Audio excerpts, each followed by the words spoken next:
Zarathustra, Part 2. Translated by Cecil. Illustrations by Axel Void. Long slept Zarathustra, and not only the dawn passed over his face, but also the mid-morning. Finally, however, his eyes opened. Amazed, he saw the forest and the silence. Amazed, he looked into himself. Then he rose quickly, like a seafarer who suddenly sees land, rejoicing, for he saw a new truth, and thus he spoke to his heart. A light has shone for me. Companions I need, living ones, not dead companions and corpses that I carry with me wherever I want, but living companions I need, who follow me because they would follow themselves, and hence follow where I want. A light has dawned for me. Not to the people speaks Zarathustra, rather to companions. Zarathustra should not become a shepherd and a sheepdog to a herd. To lure many from the herd, that is why I come. The herd and the people will be angry with me. Zarathustra wants to be called a robber by the shepherd. Shepherd, I say, but they call themselves the good and the upright. Shepherd, I say, but they call themselves the faithful and true believers. Behold the good and the upright. Whom do they hate the most? The breaker of their table of values, the breaker, the lawbreaker, but this is also the Creator. Behold the believers of all faiths. Whom do they hate the most? The breaker of their table of values, the breaker, the lawbreaker, but this is also the Creator. Companion the Creator seeks, and not corpses, and also not herds or believers. Fellow Creator seeks the Creator, those who would inscribe new values on new tables. Companions seek the Creator, and fellow harvesters, for everything with him is ripe for harvest. But the lack of 100 sickles, so he picks ears of corn and is much annoyed. Companions seek the Creator, and such as know how to sharpen their sickles. Destroyers they will call them, and despisers of good and evil, but they are harvesters and celebrants. Co-creators seek Zarathustra, fellow harvesters and fellow celebrants. What can he create with the herd, shepherds, and corpses? And you, my first companion, fare you well. Well I buried you in the hollow of this tree, well I protected you from the wolves. But now I leave you, the time has come. Between sunrise and sunrise a new truth has come to me. No shepherd should I be, nor no gravedigger. Never again will I speak with the people. For the last time I have spoken to a dead man. The creators, the harvesters, the celebrants I will gather to me. I will show them the rainbow and the path to the overman. To the hermits I will sing my song, to the lonesome and the twosomes, and whomever has ears for the unheard, I will fill their hearts with my happiness. To my goal will I go my going. I spring over the hesitants and the stragglers so that my going is their going under. So had Zarathustra spoken to his heart when the sun stood at midday. Then he looked into the sky, searching, for he heard overhead the sharp cry of a bird. And look, an eagle soared in broad circles through the sky, and on him hung a serpent, not as prey, but as a friend. She wound herself tightly around his neck. It is my animals, said Zarathustra, and his heart was filled with joy. The wisest animal under the sun, and the wisest animal. They have gone out searching. They would discover if Zarathustra still lives. Truly, do I still live? More dangers I found with men than with animals. Dangerous paths travels Zarathustra. May my animals lead me. When Zarathustra had said this, he remembered the words of the holy man in the forest, sighed, and spoke to his heart. May I be more wise. May I be wise like my serpent. But that asks the impossible. So I ask the pride always goes with my wisdom, and if my wisdom leaves, oh, how she loves to fly away. May my pride fly away with my folly. Thus began Zarathustra's going under. Zarathustra's speeches on the three transformations. The three transformations of the spirit I named for you. How the spirit became a camel, and the camel a lion, and finally the lion a child. Much that is heavy is given to the spirit, for the strong and load-bearing spirit in which reverence dwells. It is the heaviest and most difficult that it desires. What is heavy? So asks the weight-bearing spirit, so it kneels down like a camel to be well loaded. What is the heaviest, you heroes? So asks the weight-bearing spirit, that it may take it on, myself, and be glad of my strength. Is it not so? Lowering oneself in order to scourge one's pride? Letting one's folly shine to mock one's wisdom? Or is it so? leaving our causes when it celebrates victory, climbing high mountains to tempt the tempter? Or is it so, feeding on acorns and grass of knowledge, and for the sake of truth, suffering hunger of the soul? Or is it so, to be sick and send the caregiver home, and to make friends with the deaf who never hear what you want?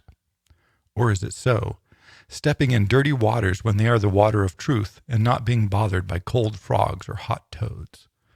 Or is it so, loving those who despise us and offer our hands to the ghost that tries to frighten us? All these heaviest things the weight-bearing spirit puts upon itself, like the well-loaded camel that passes into the desert, so the spirit passes into the desert. But in the loneliest desert, the second transformation takes place. The spirit of heaviness becomes the lion who will seize its freedom and become king of its own desert. His final master he seeks here. He will become the enemy of his last god. He will wrestle for victory with the great dragon. Who is the great dragon that the spirit no longer wants to call master or god? Thou shalt is the name of the great dragon, but the spirit of the lion says, I will. Thou shalt stands in the way, shimmering golden, a scaled beast, and on every golden scale shines, thou shalt. Millennial-old values glitter on these scales, and thus speak the mightiest of all dragons. The value of all things shine on me. All values have already been created, and all created values, that is I. Truly, there shall be no more allowed. I will. So speaks the dragon. My brothers, why is the lion of the spirit necessary? Why is the beast of burden that renounces and is faithful not enough? To create new values, even the lion cannot do this. But to create the freedom for new creation, that is within the power of the lion. To create freedom and a holy no, even to duty.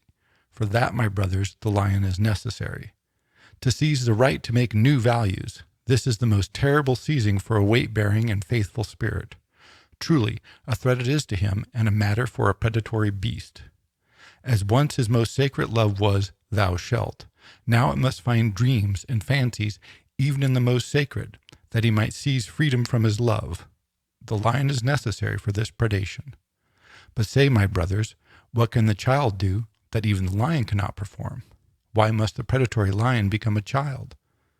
The child is innocence and forgetting, a new beginning, playful, a self-propelling wheel, a first movement, a sacred yes-saying. Yes, from the play of creation, my brothers, a sacred yes-saying is necessary. The spirit now wills its own will. One who leaves the world attains his own world. The three transformations of the spirit I name for you, how the spirit becomes a camel, the camel a lion, and finally the lion becomes a child. Thus spake Zarathustra, and at that time he was staying in a town called the Motley Cow. The second speech, on the chair of virtue. A wise man was praised as Zarathustra, who knew how to speak well of sleep and of virtue, for he became much honored and rewarded for this, and all the youths sat at his feet learning. So Zarathustra went to him, and with all the young men sat before him, and thus spoke the wise man.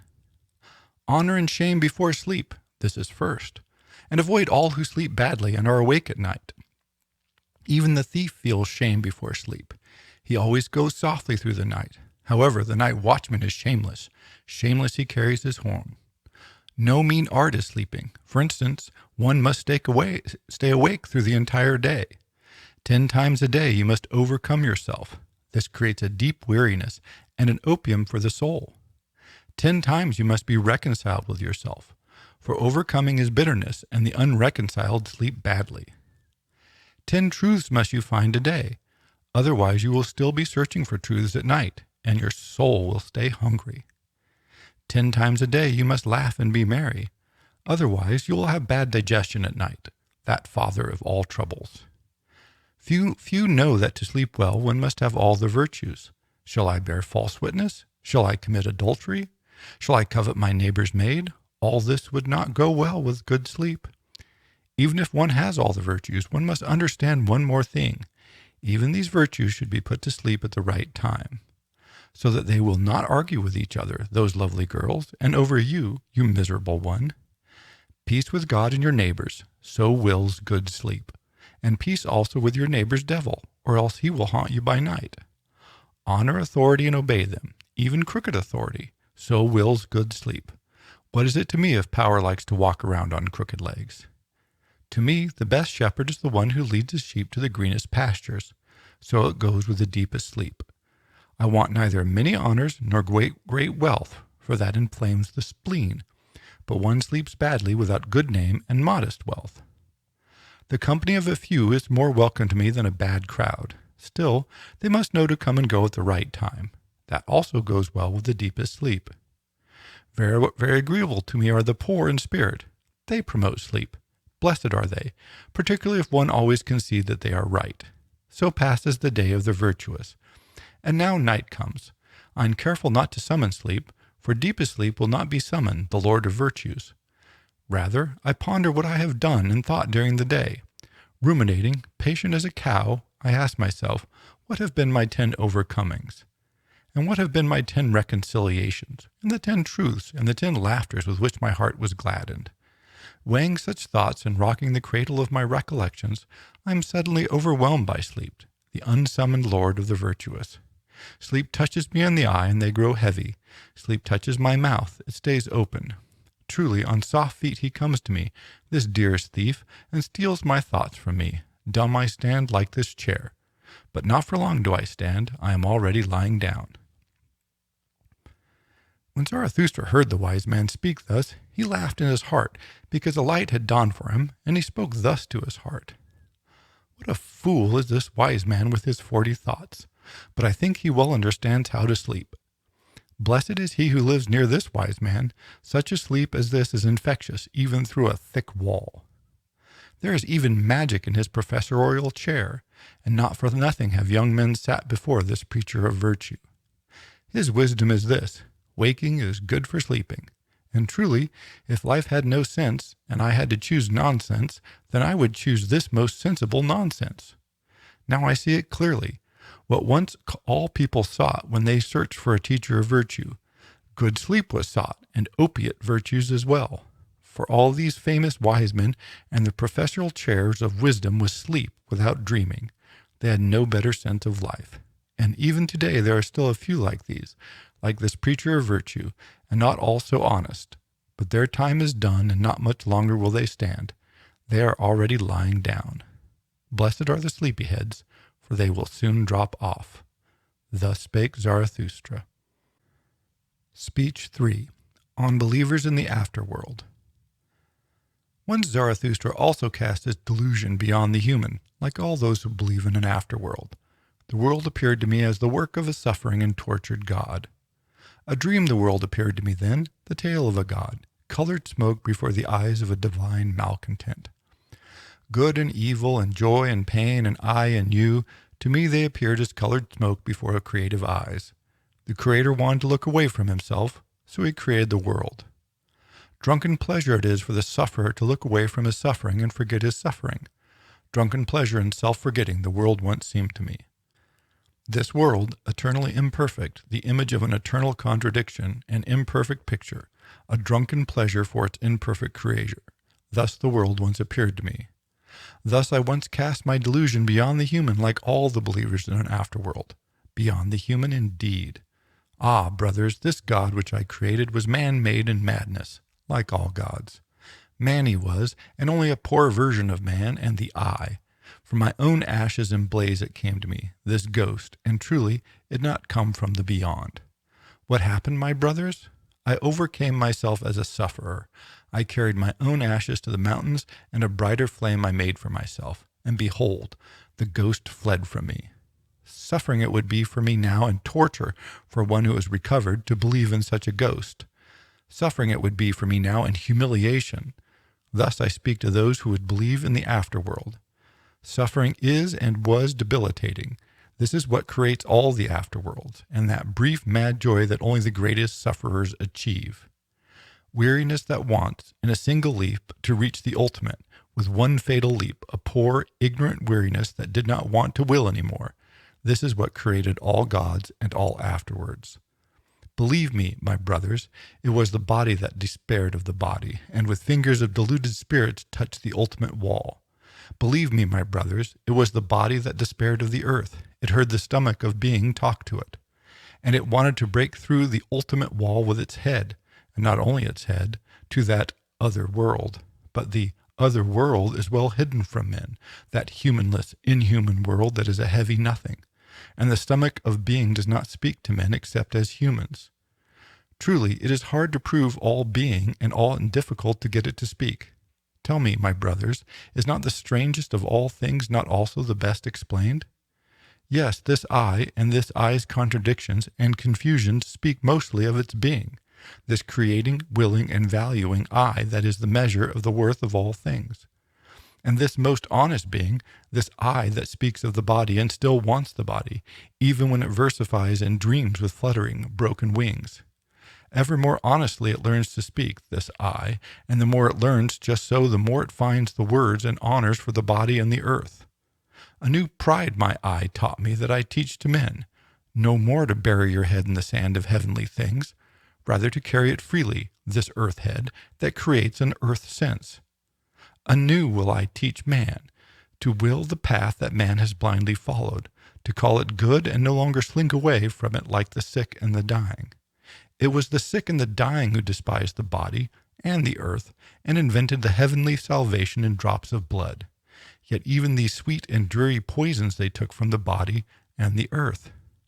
From their misery they wanted to escape, and the stars were far away from them. They sighed. If only there were heavenly paths on which to slink to other ways of being and happiness. And so they made their deceptions and potions of blood. From their bodies and the earth they wished to be transported, these thankless ones. Still, to what did they owe their spasms and raptures and transports? Their bodies and this earth. Gentle is Zarathustra with the sick. Truly, he does not rage against their methods of comfort and gratitude. May they become recoverers and overcomers and create higher bodies for themselves. Nor is Zarathustra upset with the recoverer when he tenderly gazes upon his illusions and at midnight sneaks around the graves of his gods. Still sickness and is a sick body his tears seem to me. There has always been many sick people amongst the poets and the god-devout. They powerfully hate one who understands the youngest of all virtues, which is called honesty. They gaze ever backwards towards dark ages. Then truly delusion and faith were a different thing. Then frenzied reason was godliness, and doubt was a sin. All too well I know these godly ones. They want to be believed, and that doubt should be a sin. All too well I know also what they want themselves believed in the most. Truly not in afterworlds or in redemptive drops of blood. Rather, in the body they have the most faith, and their own body is reality itself. However a sickly thing it is to them, and glad they would be to escape from their own flesh. Therefore they listen to the preachers of death, and themselves preach of afterworld. Listen well, my brothers, to the voice of a healthy body. It is a purer and more honest voice. More honestly and purely speaks the healthy body, being complete and well-formed, and it speaks of a sense of the earth. Thus spake Zarathustra. Speech 4.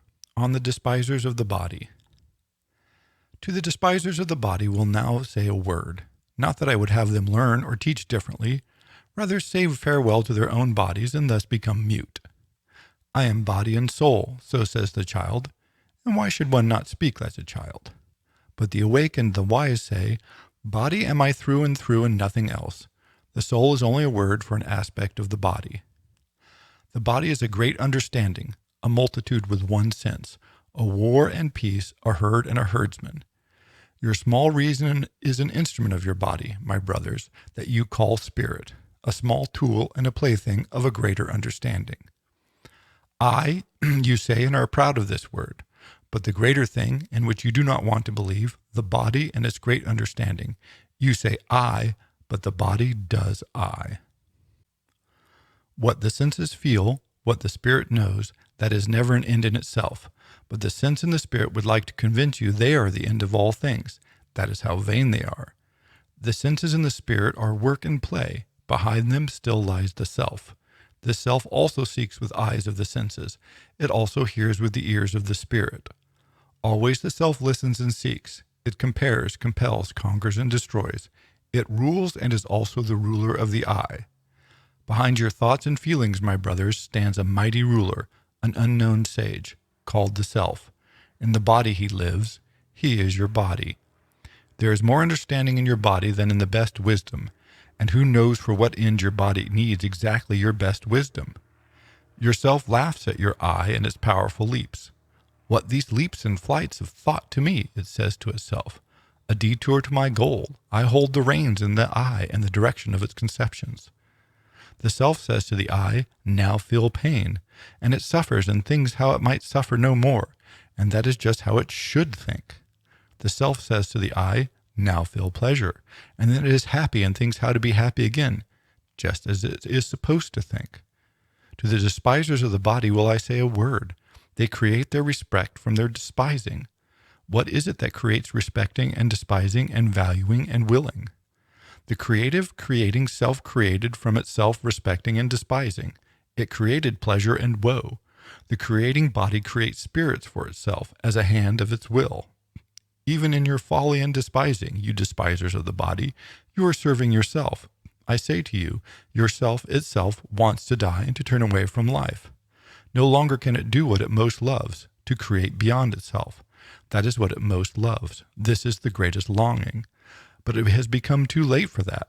So yourself wants to go under, you despisers of the body.